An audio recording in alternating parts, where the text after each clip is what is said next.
तो hello what's up guys, कैसे आप सभी की इस नई वीडियो में आपका बहुत बहुत स्वागत है।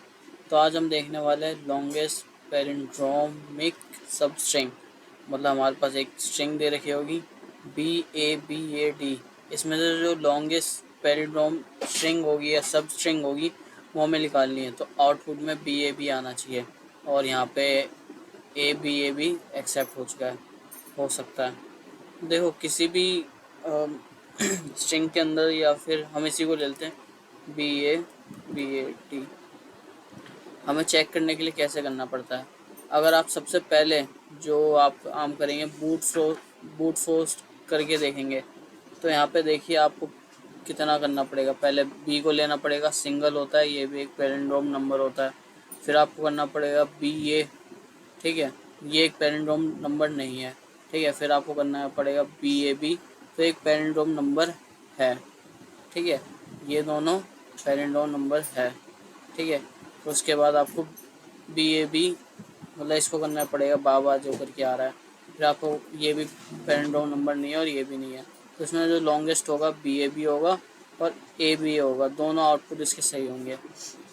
तो इसको चेक करने का सबसे बढ़िया मेथड क्या होता है मैं आपको बताता हूँ। पहले इसको इरेज करते हैं।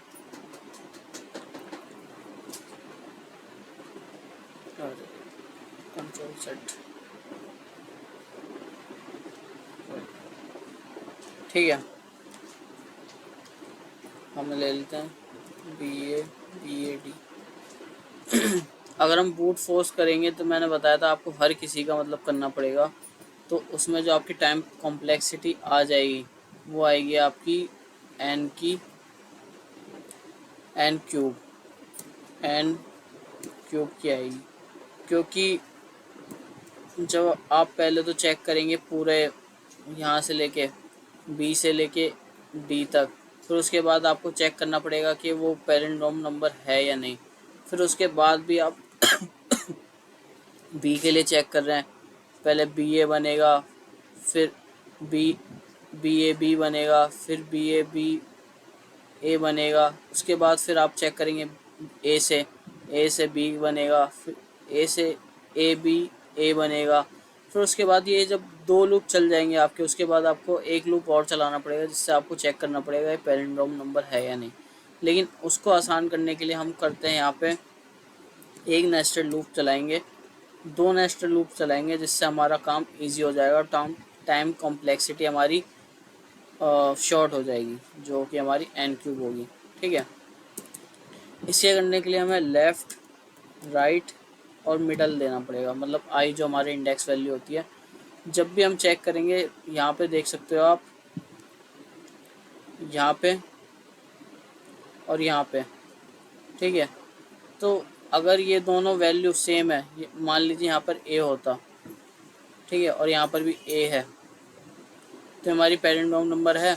तो हमें चेक क्या करना पड़ रहा है, खाली हम इंडेक्स 0 को और इंडेक्स 1 को, जो अगर मान लो हम जब चेक करेंगे तो इसको एक पूरी सब स्ट्रिंग ही मानेंगे, तो यहाँ पे लास्ट हो जाएगी ये मतलब स्टार्टिंग हो जाएगी, ये लास्ट हो जाएगी, ठीक है।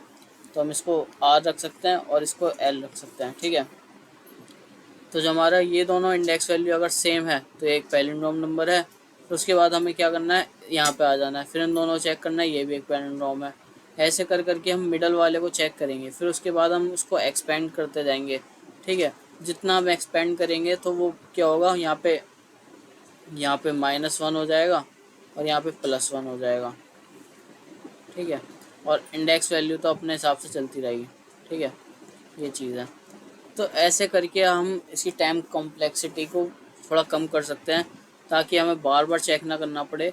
अगर हम लेफ़्ट वैल्यू और राइट वैल्यू को प्लस और माइनस करते रहेंगे, यानी राइट वैल्यू को हमने प्लस कर दिया और लेफ़्ट वैल्यू को माइनस कर दिया, तो यहाँ से ये आगे बढ़ेगा और यहाँ से कम होगा। तो ये सारी चीज़ें हमारी चेक करके बता देगा कौन सी लॉन्गेस्ट पैलिंड्रोम नंबर है, ठीक है। तो अब चलते हैं एक बार कोड की तरफ और हम कोड करते हैं। यहाँ पे हम ले लेंगे def is palindrome left comma right while, अगर हमारा जो लेफ़्ट है लेफ्ट है जो हमारा, अगर ग्रेटर देन है, greater than is equal to zero है, मतलब ज़ीरो से बड़ा है तो लूप चलेगा, वरना नहीं चलेगा। एंड जो हमारा राइट है लेस देन है लेंथ ऑफ एस, ठीक है।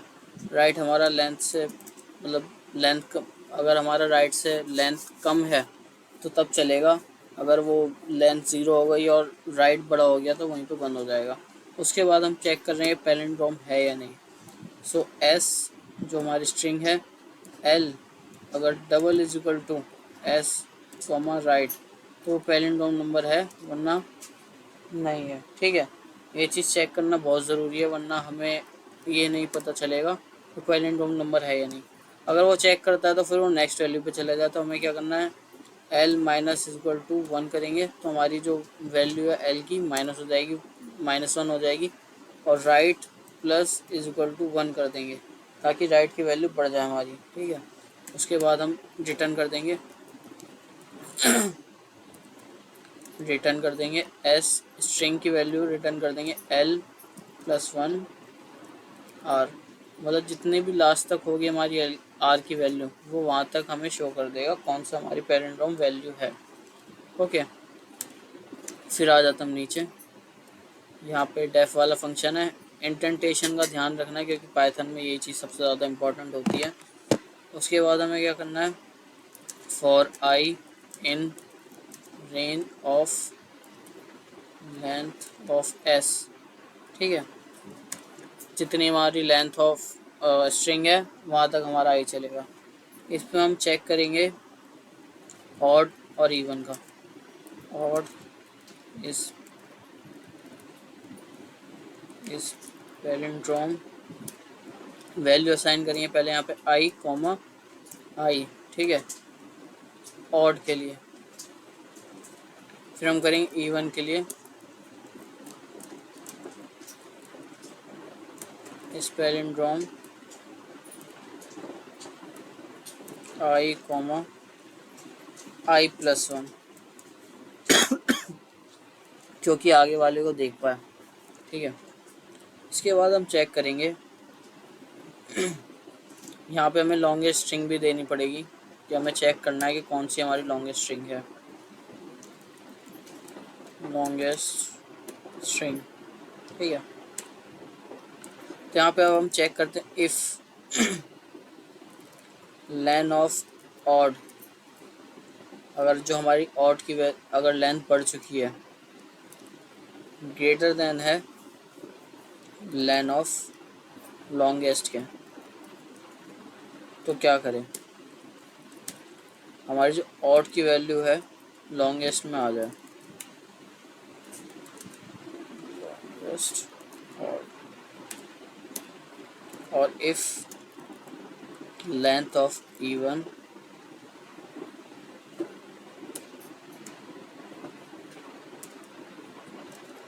ग्रेटर देन है लेंथ ऑफ लॉन्गेस्ट, तो उसके अंदर लॉन्गेस्ट वैल्यू असाइन हो जाए।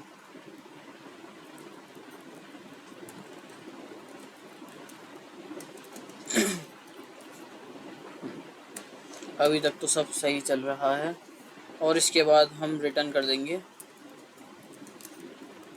लॉन्गेस्ट वैल्यू, ठीक है। एक बार रन करके देखते हैं इसका आंसर क्या आता है। यहाँ पे एक छोटी सी मिस्टेक थी वो हमें पता चल चुकी है। एक्चुअली जो हमने यहाँ पे लेंथ ली थी ना, यहाँ पे पहले था ग्रेटर देन, हमें यहाँ पे चेक करना है कि उससे लेस देन है या नहीं, तो अभी हमारे पास एरर आएगा वही सेम वाला। और हम यहाँ पे लेस देन करेंगे, मतलब आर से हमारी कम होनी चाहिए, लेंथ जो है उसकी ज़्यादा होनी चाहिए। अगर आर की वैल्यू ज़्यादा चली जाती है तो प्रॉब्लम है। और ये टेस्ट केस आपके दोनों सक्सेसफुल हो चुके हैं, ठीक है। और उसकी टाइम कॉम्प्लेक्सिटी दे लेते हैं एक बार सबमिट करके हम। जो हमने क्वेश्चन करा है उसकी टाइम कॉम्प्लेक्सिटी आनी चाहिए। एक तो ये वाला लूप हो गया ऊपर वाला जो हम ये काम कर रहे हैं वो के काम कर रहे हैं, तो इसको हम काउंट नहीं करेंगे। फर्स्ट लूप हो गया, सेकंड लूप हो गया, इसकी टाइम कॉम्प्लेक्सिटी है वो n स्क्वायर है, ठीक है, n क्यूब नहीं है। तो ये ठीक मानी जाती है, इतनी कमज़ोर नहीं मानी जाती। मिलते हैं नेक्स्ट वीडियो में, तब तक के लिए सब्सक्राइब कर लीजिए हमारे चैनल को। And bye and happy leet code.